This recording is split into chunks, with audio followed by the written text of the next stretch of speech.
What's up, guys? I'm Jake. If you're watching the Preppers Bunker Outdoors, I'm here with Josh Wolf of Redbeard Blades. Good. So I first heard of Josh in the season 2 of Alone boot camp. Justin Vidito was carrying your Viper. I don't think that you had a Redbeard Blades brand at that time, did you? No, I didn't. I was calling myself J. Wolf Cutlery at the time. I didn't have time to think about the name. Plus, I was still in the military at the time. I didn't have to do it. Did you know that it was going to be a Redbeard? No idea. It just came out red one day and stuck. And that was that. Yep. Good deal. So Josh has come a long way since then, and we have a couple of his knives we're going to check out today. And I kind of want to go from smallest to largest here. This is the Mako.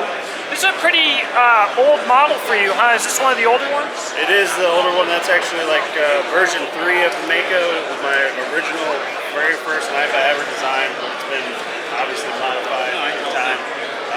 Time and me learning new things and techniques and everything like that. So that's the current version. It's going to stay that way for a long time. But it's more like an EDC, everyday carry, Skinner, type of stuff. It's very utilitarian, drop point, nice belly, still a beefy blade. Like this thing's gonna be all right. It's gonna last you.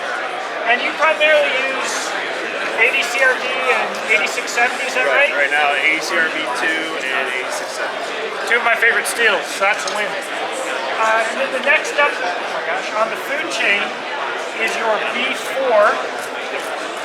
Very similar design language. Again, a very practical knife. And another one of your older models, right? Yes, so I originally designed that for the Army Sniper Association when I was involved with them. And I released it to the public soon after, and it's been my best-selling knife ever since. Yeah, it's a good one. Now, you've got something special here that I've never seen before, and this is a B4 modified with a swedge. So I've been wanting to put a swedge on the Bravo 4 for a while just to see how it kind of turned out and how it looked. I actually think it completely reinvigorates the design. I love the Bravo 4 design, but I love that even more. I think it lends itself even more to tactical purposes and I guess I want to say fighting knife more than anything. But I don't think your swedge takes away any of the utility at the same time. Your tip's not too thin, nothing else. So you gain an aesthetic, you potentially gain a pokey ability, right? But you don't lose anything. It's so utilitarian as ever. You can take it out in the woods and baton with it if you feel the need to. You can do whatever you ever need. Every task in the woods and in the field. I like it. I'm a fan. So the Viper has changed a bit since I saw it in the Alone boot camp. What's the history of this blade? So the history of this blade is I originally designed it for Justin Vidito of Alone alumni, obviously.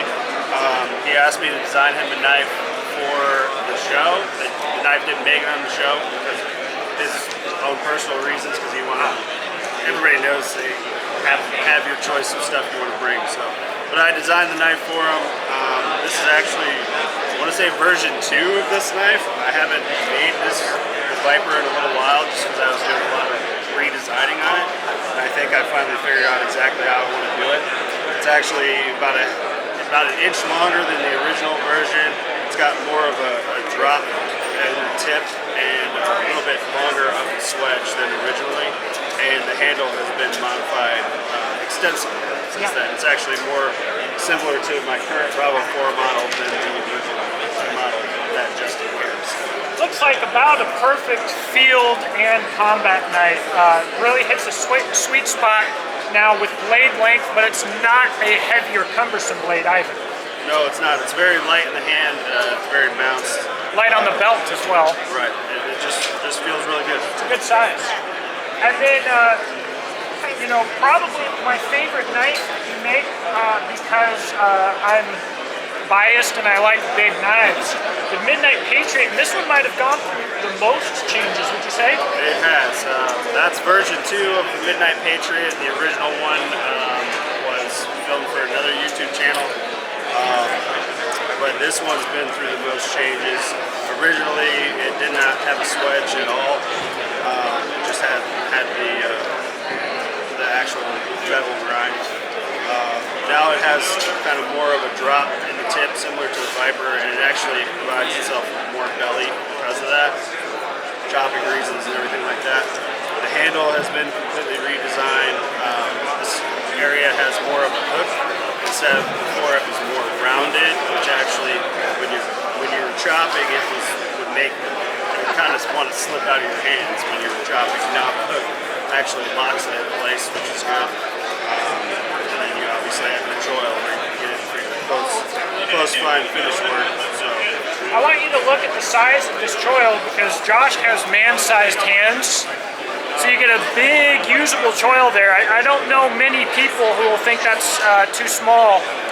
This is what I would probably call a Michael Spaniers size choil, and I love it. So super practical blade. Looks fantastic, man. The whole booth looks great. thank you. So, if guys are looking to find you, where are they gonna look? I'm mainly active on Instagram and Facebook. I do have a website. It's redbeardblade.com. But you can find me at Redbeard Blades on Facebook and Instagram. I have a TikTok. Yeah, good deal, man. Well, hey, I appreciate it. Everything looks fantastic. And you've come a long way since I first saw your work, and I'm excited to see where you continue to go because you're headed in the right direction. Appreciate it. It looks fantastic. Make sure to check him out, Instagram, Facebook, maybe even TikTok. And you can find me in the description box below. Thank you for watching, and I hope that you have a blessed day.